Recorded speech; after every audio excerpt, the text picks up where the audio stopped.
نہ کوئی غم کرو نہ خوف، خوشیاں مناؤ جنت کی جس کا تم سے وعدہ کیا گیا تھا۔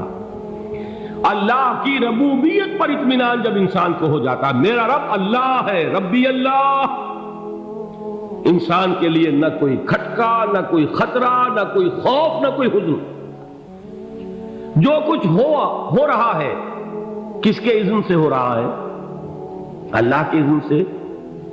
اللہ کے اذن کے بغیر پتہ تک نہیں ہلتا۔ یہ کوئی اندھا بہرا مادہ نہیں ہے جس سے مجھے کوئی خوف ہو۔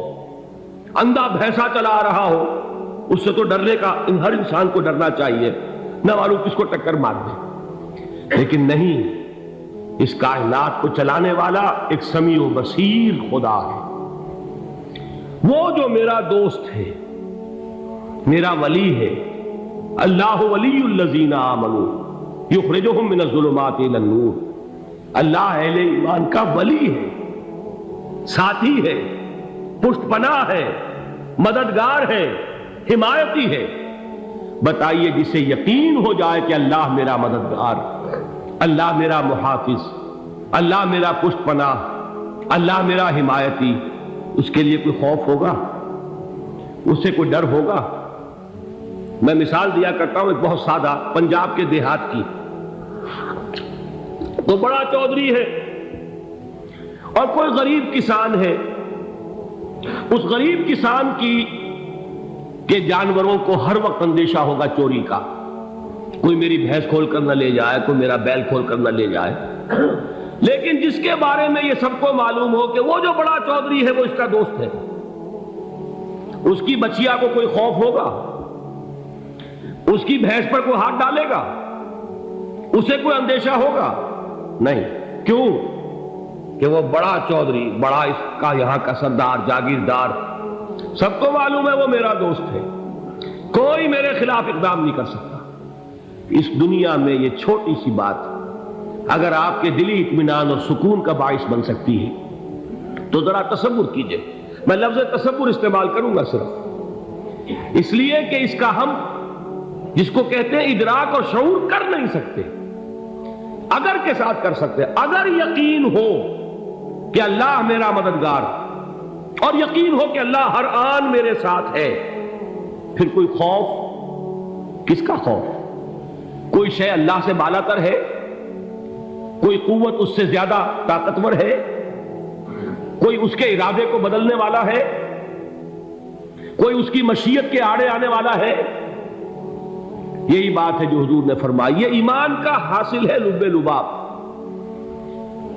کہ دیکھو اچھی طرح اس بات کو ذہن نشین کر لو، اگر تمام انسان مل کر تمہیں کوئی نقصان پہنچانا چاہے نہیں پہنچا سکتے، مگر جو کچھ اللہ نے لکھ دیا ہو، اور تمام انسان مل کر تمہیں کوئی نفع پہنچانا چاہے نہیں پہنچا سکتے، مگر وہ شے جو اللہ نے طے کر دی۔ آپ پھر میں کہوں گا ذرا طاری کیجئے، اسے فرض کیجئے، اسے سوچئے۔ اگر اس حدیث پر ہمارا دل ٹھکا ہوا ہو تو کسی سے ڈر ہوگا؟ یہ مجھے نقصان نہ پہنچا دے، یہ میری رپورٹ خراب نہ کر دے، یہ میری انکریمنٹ نہ رکوا دے، یہ میرا یہ نہ بگاڑ دے، یہ میرا یہ نقصان نہ پہنچا دے۔ اس کا ڈر، اس کا ڈر، اس کا خوف، اس کی خوشامد، اس کے لیے جا کر طرح طرح سے اپنی عزت نفس کو ذلیل کروانا اس کے سامنے، یہ سب کچھ کیوں کرتا ہے انسان؟ جب سمجھتا ہے کہ اس کے ہاتھ میں میرا کوئی نفع ہے، اس کے ہاتھ میں میرے لیے کوئی ضرر ہے، یہ مجھے کوئی غضب پہنچا سکتا ہے، یہ مجھے کوئی نقصان پہنچا سکتا ہے، یہ میرا کوئی کام بنا سکتا ہے، یہ میری کوئی ضرورت پوری کر سکتا ہے، اسی کا نام شرک ہے۔ جہاں آپ نے یہ سمجھا کہ غیر اللہ کے اندر کوئی طاقت موجود ہے، وہی شرک ہے۔ بتوں سے تجھ کو امیدیں، خدا سے نو امیدی، مجھے بتا تو صحیح اور کافری کیا ہے؟ شرک تو یہ ہے۔ جس پر بھی تمہیں یہ خیال ہے، کلمہ ہے یہ کلمہ سوم، لا حول ولا قوت الا باللہ، ذرا اس پر دل کو کبھی اگر آپ تصور کریں، پھر فرض کریں، دل ٹھک جائے اس پر، کوئی طاقت نہیں۔ یہی بات تھی جو شیخ عبد القادر جیلانی رحمۃ اللہ علیہ نے اپنی وصیت میں اپنے بچے سے کہی۔ 11ویں دینے والے ہیں لیکن حضرت شیخ عبد القادر جیلانی کی وصیت اور تعلیمات کو کتنے لوگ ہیں جانتے ہو؟ یہ جن مقامات تک پہنچے ہیں وہ کس چیز کی بدولت پہنچے؟ انہوں نے جو پیغام دیا وہ کیا تھا؟ اے میرے بچے، جس طریقے سے قرآن مجید میں حضرت لقمان کی نصیحتیں جو ہے نقل کر دی گئی ہیں، میں یہ عرض کروں گا بالفرض اگر قرآن حضرت عبد القادر جیلانی کے بعد نازل ہوا ہوتا تو شیخ عبد القادر کی یہ نصیحتیں بھی قرآن میں درج ہوتی۔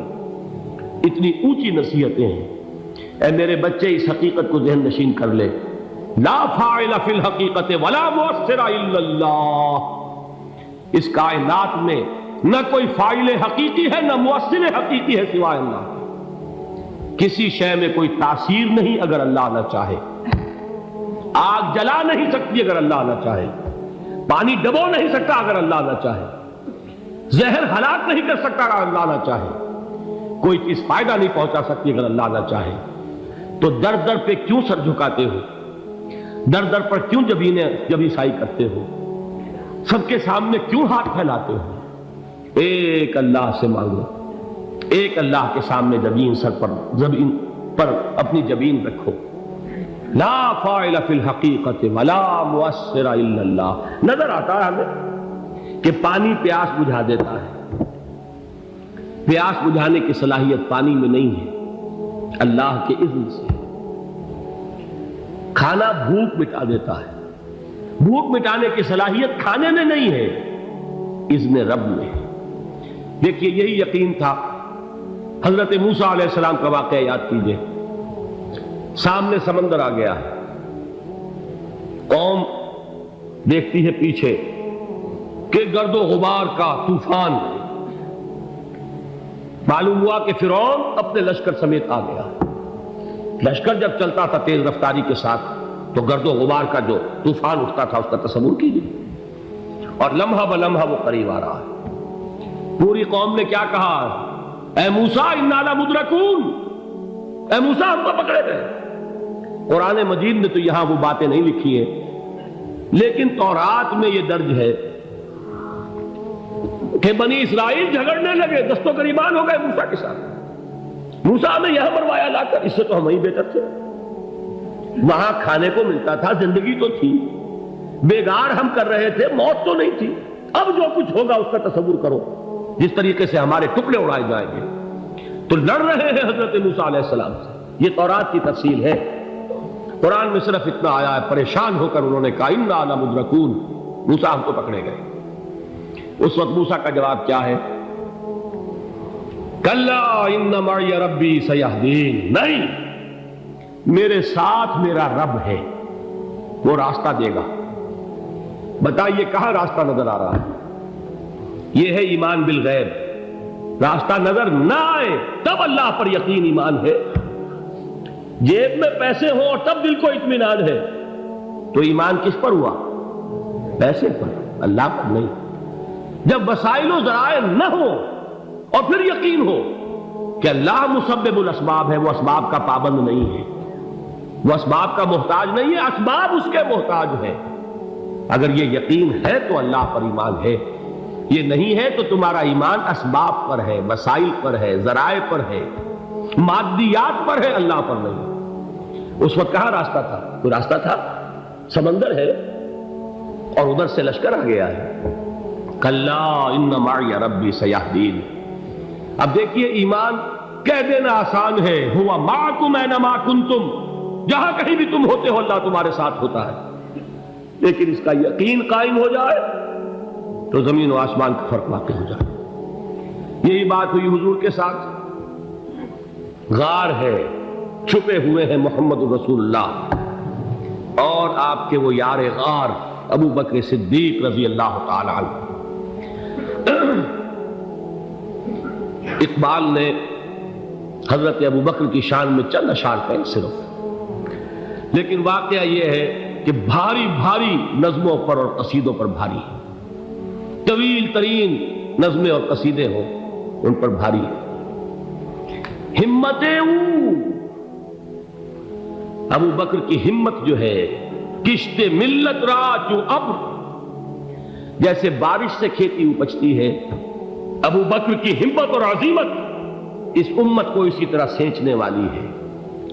ثانیے اسلام و غار و بدر و قبر، وہ دوسرے تھے اسلام میں، دوسرے پہلے کون تھے؟ انا اول المومنین، حضور فرماتے ہیں سب سے پہلا ایمان لانے والا میں، دوسرے ابو بکر۔ ویسے ہمارے ہاں یہ چلتا ہے اختلاف، حضرت علی پہلے ہیں کہ حضرت ابو بکر پہلے ہیں، لیکن اس میں بڑی خوبصورت تطبیق قائم کی ہے علماء نے، اور بہت صحیح ہے۔ چار کے بارے میں فیصلہ ہی مت کرو کہ کون پہلے، ان کی ایک عجیب تقسیم کر دی ہے۔ آزاد مردوں میں، بالغ مردوں میں سب سے پہلے ابو بکر، بچوں میں سب سے پہلے علی، خواتین میں سب سے پہلے خدیجہ، اور غلاموں میں سب سے پہلے زید بن حارثہ۔ بڑی پیاری تقسیم ہے، یہ چاروں ہی پہلے ہیں، ہر ایک کے لیے اولیت ہے۔ اور واقعہ یہ ہے کہ اگر زمانی اعتبار سے تعین ہوگا تو پہلے خدیجۃ الکبریٰ آئیں گی رضی اللہ تعالی عنہ، کسی اور سے بات کرنے کی نوبت بعد میں آ سکتی ہے، پہلے تو اہلیہ محترمہ سے بات ہوئی، آتے ہی پہلی وحی ہوئی ہے، ابھی تبلیغ کا حکم نہیں تھا۔ کس کو بتایا واقعہ؟ ابھی اپنی نبوت کی تبلیغ کا تو حکم ہی نہیں آیا، واقعہ کس کا ہے؟ وہ خدیجہ کا ہے۔ جب کہا ہے کہ خشیت علی نفسی، مجھے اپنی جان کا اندیشہ ہے، تو کیا جواب دیا خدیجہ نے رضی اللہ تعالی عنہا؟ وہ صدیقۃ الکبریٰ ہے، صدیقات جو ہے خواتین ان میں چوٹی پر خدیجۃ الکبریٰ ہے رضی اللہ تعالی عنہا، اور صدیق جو مرد ہیں ان میں صدیق اکبر ہے ابو بکر صدیق رضی اللہ تعالی عنہ، لیکن صدیقات میں چوٹی پر۔ جب حضور نے فرمایا خشیت علی نفسی، کیا فرمایا، کیا عرض کیا، کیسے تسلی دی؟ نہیں نہیں، اللہ آپ کو ضائع نہیں کرے گا، آپ غریبوں کے ہمدرد ہیں، آپ مساکین کے تکالیف رفع کرنے والے ہیں، آپ بیواؤں کی سرپرستی کرتے ہیں، آپ مسافروں کی خدمت کرتے ہیں، اللہ آپ کو ضائع نہیں کرے گا۔ یہ یقین ہے اس خاتون کے اندر۔ خیر وہ ایک علیحدہ بات ہو جائے گی۔ میرے دل پر حضرت خدیجہ رضی اللہ تعالیٰ عنہ کی شخصیت کا بڑا گہرا نقش ہے، جو وہ کوئی اور ہی وقت اور موقع ہوا تو بیان ہوگا۔ بہرحال اقبال نے ایک مصرے میں جو چار اولیتیں جمع کر دی ہیں، ہمتیں او کشت امت را چو ابر، ثانی اسلام و غار و بدر و قبر۔ اسلام میں حضور کے بعد پہلے کون؟ ابو بکر۔ غار میں حضور کے ساتھ کون؟ ابو بکر۔ بدر کی رات اللہ کا رسول سربسجود وہ جھاڑ، وہ گھاس پھوس کی جو جھوپڑی بنائی گئی تھی، اور وہاں تلوار ننگی لے کر پہرا دینے والا کون؟ ابو بکر۔ اور اس حجرہ عائشہ میں محمد کے بعد سب سے پہلے دفن ہونے والا کون؟ ابو بکر رضی اللہ تعالی عنہ وصلی اللہ علیہ وسلم۔ وہ جو معاملہ میں سنا رہا تھا غار ثور کا، حضرت ابو بکر بھی حضور کے خیال سے لرز گئے ہیں۔ آپ کو یاد ہوگا کہ جا کر پہلے تمام جتنے سوراخ تھے انہیں بند کیا ہے، ایک سوراخ رہ گیا تھا جس کو بند کرنے کے لیے کوئی کپڑا نہیں تھا، وہاں اپنی ایڑی رکھی ہے، تب کہا ہے حضور سے تشریف لائیے، اور اپنے زانو پر حضور کو لٹایا ہے، اور وہاں کسی موذی جانور نے کاٹا ہے، حضور کی آنکھ لگ گئی تھی، اس وقت اس بل کے اندر جو بھی بچھو ہے کیا ہے واللہ عالم، اس نے کاٹا ہے، اس کی تکلیف کی وجہ سے ابو بکر کی آنکھوں سے آنسو ٹپک گئے، حضور کے چہرے مبارک پر پڑے ہیں، تو حضور جاگے ہیں، معاملہ کیا ہے؟ ایڑی نہیں ہٹائی وہاں سے، مبادا وہ جانور وہاں سے نکل کر محمد الرسول اللہ کو کوئی گزن پہنچا دے، ابو بکر کی ایڑی ہے، جس طرح چاہے کھا لے، ختم کر دے، جان نکل جائے تب کوئی آنچ آئے، محمد پر تو آئے، لیکن جیتے جی نہیں۔ وہ ہے ابو بکر۔ حضور کے خیال سے اس وقت حضور نے پھر اپنا لعاب دہن لگایا ہے، اور اس سے پھر آپ کی تکلیف ختم ہوئی۔ جیسے خیبر میں حضرت علی کی آنکھ دکھ رہی تھی، اس کو جو شفا حاصل ہوئی ہے وہ بھی حضور کے لعاب دہن سے ہوئی۔ تو بہرحال اس وقت انہوں نے کہا ہے کہ اے نبی یا رسول اللہ، اگر اس وقت ان میں سے کسی نے غیر ارادی طور پر بھی اپنے قدموں کی طرف جھانک لیا تو پکڑے جائیں گے، کیا جواب تھا اللہ کے رسول کا؟ لا تحزن ان اللہ معنا، اللہ ہمارے ساتھ ہے، کیوں گھبراتے ہو ابو بکر؟ یہ ہے ایمان باللہ، میرا مالک اللہ، میرا رازق اللہ، میرا محافظ اللہ، میرا مددگار اللہ، میرا پشت پناہ اللہ، میرا دوست